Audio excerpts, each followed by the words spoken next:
is Charity Mandeshona. I'm the National Chairperson for the Women's Structure in the Zimbabwe Chamber of Informal Economy Associations. Today I'm talking about the impact of COVID-19 on the women's lives.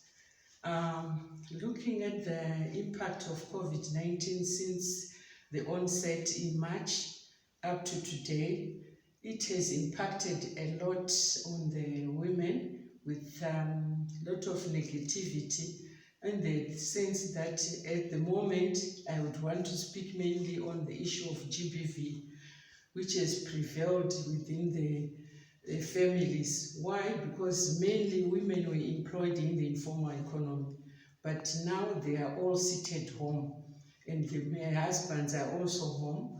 And the women have been the breadwinners for a long time since our country economy had collapsed. So with the effect of COVID-19, it has added salt to a wet wound. And there are a lot of reports of GBV, child abuse, even suicide cases. We've recorded a number of suicide cases due to lack of food within their home. Then I also noticed that there's a lot of harassments of women who are trying to survive in the locations after the lockdown because they can't stay home looking at the children suffering with the hunger. So they are trying to sell and survive.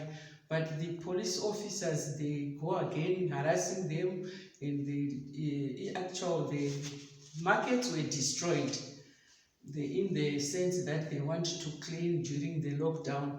But the cleaning up came at a wrong time because people now, they've already used their capital to survive during the lockdown, and we got nothing, no grants from our government to help cushion the women in the informal economy.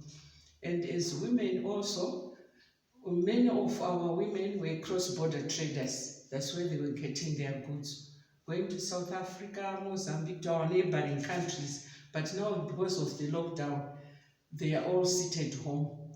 And we are trying to come up with interventions to say what best can we do for the women. And we are trying to group them into groups so that they can do online trading, even within the country where they do exchange, that someone from the rural can sell their goods to one in town, and in exchange get a bucket of maize, in exchange of sugar, a packet of sugar. That's how the women are now surviving. But still, it's a mammoth task for the women to survive that way.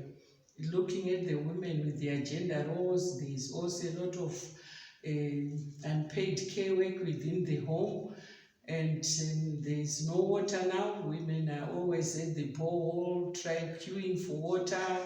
I got a report from one of our constituents in Chitungwiza there, where they used to send a bowser of water and women could get water there, but now the bowser is stopped and there are no boreholes. They say they can't drill boreholes because it's infected with sewage.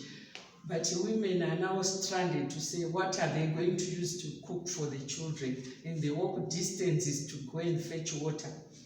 And also we have the plight of women living with disability. Before the lockdown, those women were the ones selling airtime, sweets, small things in the CBD by the corners. But now they are now seated at home.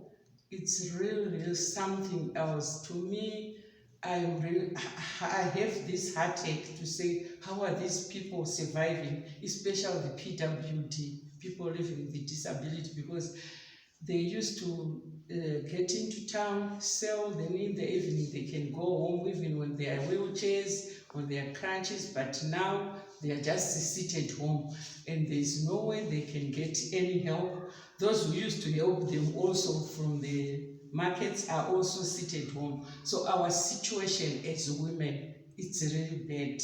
And I don't know what is coming next. Are we waiting for death or what? But as an organization, we have tried to help our women, came up with a small amount But to me, it's a wake-up call that we need to have our own